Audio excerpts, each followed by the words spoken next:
This is Ground Media UG. Godbase Entertainment.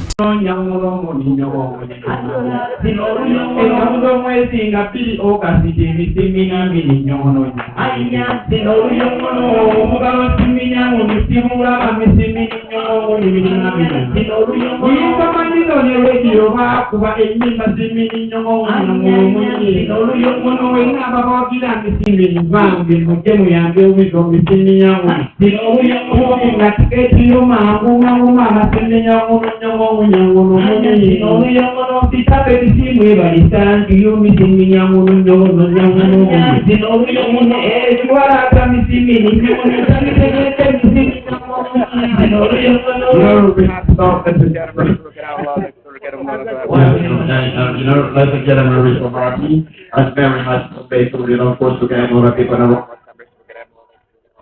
Let's forget about people in the room, let's forget about everybody, let's forget about like on the second organ, everybody, we love forgetting about, let's forget about Sundays, forgetting about the window money. Thank you so much.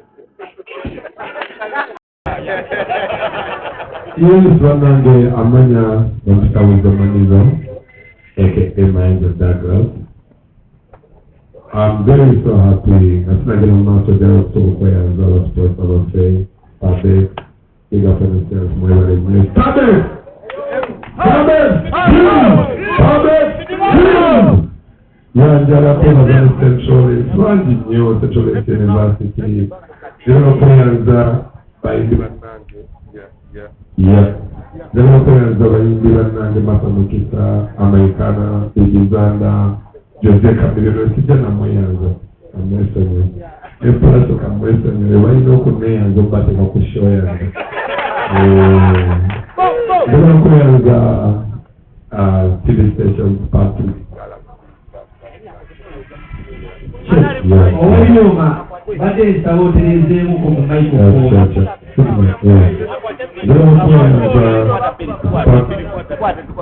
Spark TV, Galaxy, Bukete, music, whether the Queen and Wisdom, thank you so much. I want to thank Norbert for believing in me, for also believing in me. Bring that a big up on yourself. But it's a remix, yeah, I can back.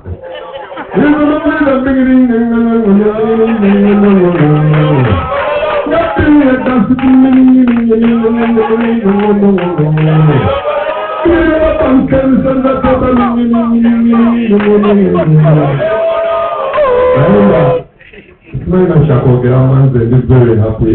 I just money for getting new money for musician. So tell me about Ambaga, second Obaga, Africa player for Hotel Africa. I said, show the Koyano show, I have your much money. Charity studies that. Start with someone mueva de detta. Anugo nera vite. Sanuka tubu piga bonesa mueva de Colombia na Wisdomanizo. Na bani muna maris eno shosti yange eno shoyase senna kuba nini tumukuliteko ne kamwe mwabate kamwe amani achina mbana nyamba wizo eno shosti yo ane kanamba aina kantu kanamba nakuzine umuntu betashi bikonje ane tuchabikora tukumize kutuswaza wama sigenda baswaza pili wesa saba mulema kisikane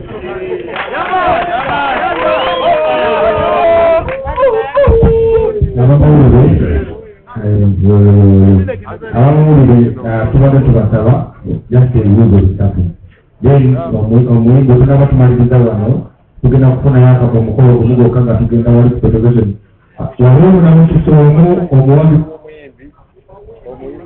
omuyimbi amuyambe okumunywesa amafuta mu motoka ye kune momenti eyo n'ebifaananyi omuyimbi agendawo emushoya abantu bonna kibuguzo batagambye ayogedde police tugenda keso obudde kuba eyo public holiday kikirizibwa after 10 plus years eno show must yanenzeka kuba twatandika tuli baana bato music wetukolidde show tugenda kuyimba oba tusooka Kamiliyoni, oba nze asooka, oba Bebekulu talimba, oba asembayo show yaffe. Tujja kugiyimba tuyinza okubasuubiza ku nyumirwa kwokka.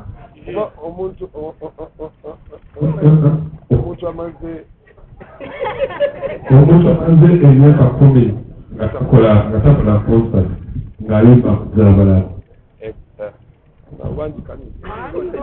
Ng'ayimba kuzabalala.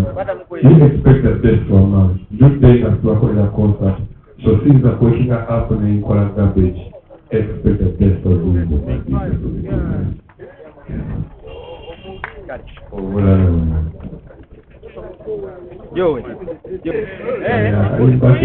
Bakora tukubalipye muwandishi wanda. Wandishi wanda. Okay.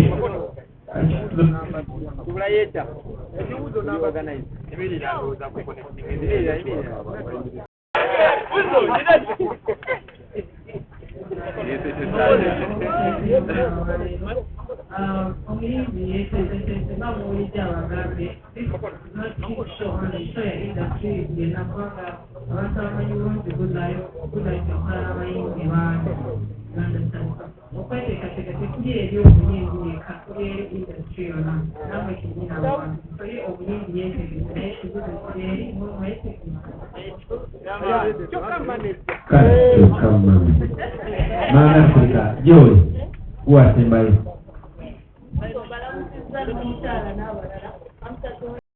Ekyokulimba ate programu yaffe ojjagirabisa kubanga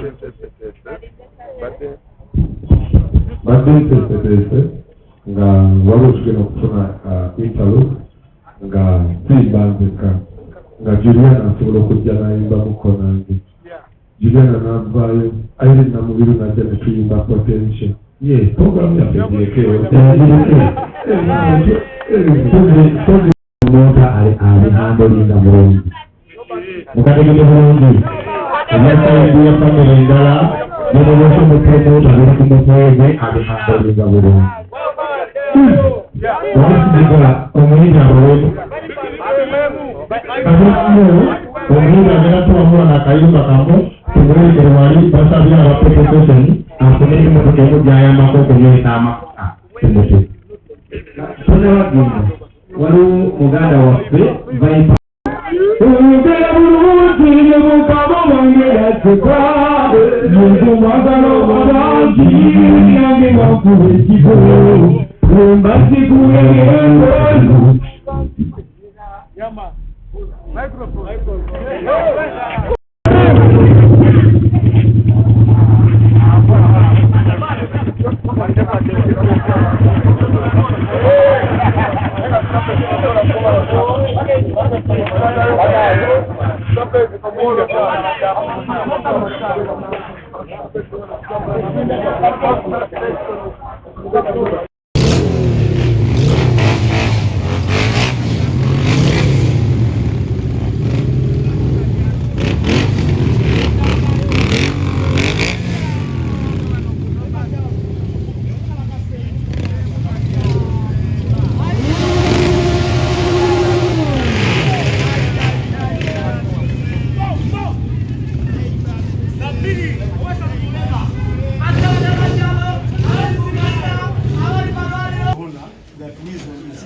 This is something that we as Ugandans have been looking forward to. If you have not known, you should know it today. That he's doing us a very, very big favor, because to have a legend come back on stage means a big, big thing, because that performance of Radio Adwizo has never been got anywhere in the world. So him coming back on stage is a big thing to us, and it's going to put us back on the music map. And it's been more than 10 years. 10 years. So you can imagine, 10 years of not seeing this wonderful performance. Now he's coming back. And I want to assure you that we are